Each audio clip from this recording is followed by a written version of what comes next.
Hey, Coach.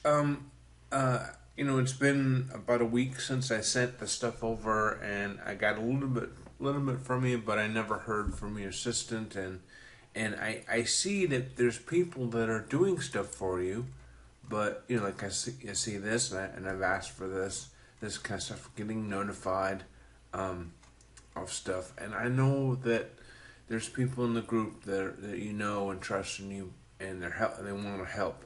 But this right here, this is what I've seen mistakes. I've seen stuff. I just wish I could be in this circle. You know, I mean, if I need to put a wig on and some lipstick and wear a dress, I will.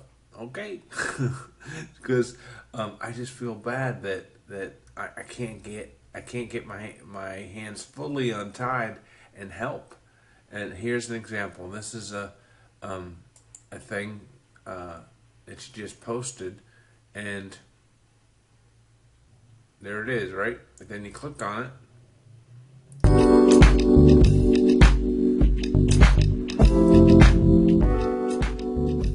and it's basically black the whole time.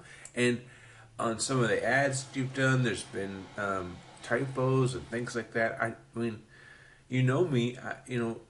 Every time you reached out, I respond quick. If you could just let me in a little bit, I'd appreciate it. And I've asked to where I get taken off as an admin, and you add Jane. Jane is an account that I use, when I need to. Um, and I would love to post stuff that will get your group involved, and I don't know, it just frustrates me that I can't help you as much as I can if I had my hands untied. So